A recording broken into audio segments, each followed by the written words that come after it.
کیا دیکھ رہے ہیں آپ؟ سیاسی منظر کیا ہوگا؟ دیکھیے کل لگتا یہ ہے جو آج کے سٹیٹمنٹس ہمارے سامنے اب تک آئی ہیں، پتہ نہیں پرائم منسٹر صاحب کیا کہیں گے اپنی سپیچ میں، اس سے تو ہمیں اندازہ ہوتا ہے کہ پی ٹی آئی والے کوشش کریں گے کہ کل ووٹ آف نو کانفیڈنس نہ ہو، آگے پیچھے کسی طریقے سے کر دے. لیکن میرے عدالتی حکم ہے نا، اس کو تو ماننا پڑے گا. جی سنیے نا، اس میں اس سے تھوڑا بہت آگے پیچھے وہ کر سکتے ہیں لیکن اس سے جان نہیں چھوٹ سکتی.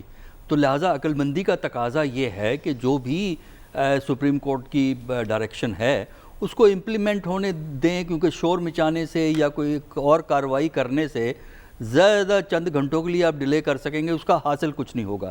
دیکھیے میرے نزدیک جو میں نے پہلے بات کہی تھی کہ عمران خان صاحب کے لیے اس وقت پولیٹیکل راستہ ہے، اور وہ پولیٹیکل راستہ اس طرح بنتا ہے کہ جو آپ کا بھی سوال تھا کہ جو نئی حکومت بنے گی، یعنی اگر پی ایم ایل این کے پرائم منسٹر آتے ہیں، جب نئی حکومت بنتی ہے تو ہماری پاکستان کی اس وقت مشکلات اتنی زیادہ ہیں، یعنی اقتصادی مشکلات اتنی زیادہ ہیں کہ جب تک گورنمنٹ اور اپوزیشن مل کر کوئی پالیسی نہیں بنائیں گے ان پرابلمز کو آپ ایڈریس نہیں کر سکیں گے. لیکن گورنمنٹ اور اپوزیشن اکٹھے ہو نہیں سکتے، کیونکہ پہلے جس طرح یہ جو موجودہ جو اپوزیشن ہے اس نے کوآپریٹ نہیں کیا پی ٹی آئی کے ساتھ، اب پی ٹی آئی ان کے ساتھ کوآپریٹ نہیں کرے گی. تو میرے نزدیک اس لیے ان کے پاس پولیٹیکل راستہ موجود ہے کہ میری اپنی اسیسمنٹ کے مطابق جو نئی حکومت بنے گی وہ کافی مشکلات کا شکار ہوگی.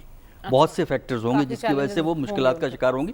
ان مشکلات کو پھر یہ پی ٹی آئی والے کیش کر سکتے ہیں، اس کی بنیاد پہ وہ ایک سسٹینڈ اپوزیشن پیش کر سکتے ہیں، اور اس اپوزیشن کی بنیاد پر عمران خان کے لیے ایک پولیٹیکل راستہ الیکشن کے ذریعے موجود ہے.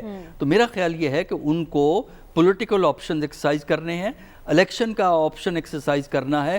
باہر سے وہ پارلیمنٹ کے اندر اور پارلیمنٹ کے باہر وہ نئی گورنمنٹ پہ پولیٹیکل پریشر اسی طرح بلڈ کر سکتے ہیں جس طرح پی ڈی ایم اور پی پی پی نے ان پہ پریشر بلڈ کیا.